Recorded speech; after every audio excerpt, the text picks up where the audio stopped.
ISOsbrand.com, where the pros are the pros. Yeah, there's definitely news. We talked about this rumor a few months back, but now it's official.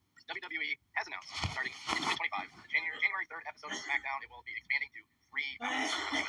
Yeah, 3 hours for Netflix for Raw, right? Yeah, that starts January 6th, so both shows will be 6 hours. Wow, that's a lot. That's a lot out. That's considering the performance of Saturday Night's Main Event. It's troubling that I did, I think it's 2.3. Yeah, 0.6 on NBC and like 0.7 on the Peacock, yes. Yeah, that's disturbing. You know, that really nice. You know, the reason that it's put on network television at the time, and listen, regardless of what people think, you know, all of you with your, what you do this way, network television still carries a tremendous amount of weight and purpose within the television world, and being able to draw a significant rating on network television, meaning you have access to a much broader audience than just a wrestling audience, it carries a lot of stroke within the television community, not being able to draw a significant audience, especially considering the amount of promotion and advertising that they did for Saturday Night's Main Event. That's disturbing, troubling for the wrestling business as a whole, because you've got both AEW that have lost numbers to the point where they've canceled now Rampage, and then you've got Saturday Night's Main Event, which was you know, a significant opportunity for the wrestling business, not WWE, just for the wrestling business as a whole.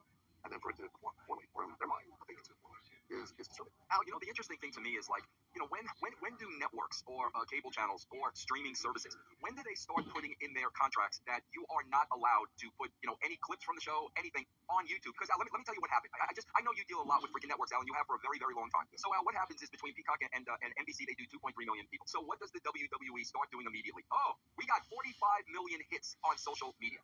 Now, if I'm NBC, I don't give a shit how many hits you got on social media, because that's basically telling me people don't want to sit down and watch the show for 2 hours or 3 hours, whatever it is, so they're going to get clips of the show and not bother watching the show. At what point does an NBC or a USA Network say, you know what, if we buy the show, then the clips are not allowed to go on your YouTube channel? If anywhere, they're going to go on our YouTube channel. We paid for the show. I mean seriously, Al, if I'm these networks and I get those numbers and they're boasting about 45 million on social media, that's kind of pissing me off a little bit. Yeah, I'm surprised that it's not already the case. Really shocked that they don't already have a caveat like that in place in the contract.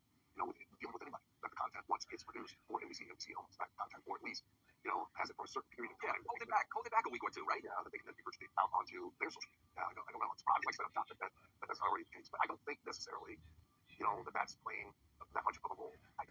It goes back to, because I know, you know, everybody's, you know, basically a bag over their head.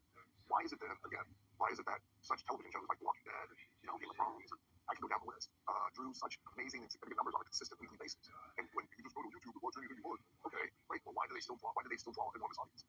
Well, because they provided a story that you had to follow, that was intriguing and created what we and that you had to watch the whole episode and not just highlights of it. Otherwise, you felt lost in the show. And also, The Walking Dead and Breaking Bad and all of those shows we're talking about, hello, they're not 3 hours long, bro. So you can watch them in an hour. You don't have to sit there for 3 hours. Correct. Even movies aren't 3 hours. You know, rarely do you have a movie that's 3 hours long. It's, you know, audiences get physically and mentally, you know, and emotionally get tired. Even though I was reading a lot of comments over the holidays, a lot of people were saying they wish Homeless for the Holidays was like 4 hours. How they enjoyed it and loved it so much that they were hoping it was a 4-hour movie. Yeah, but I'm over it.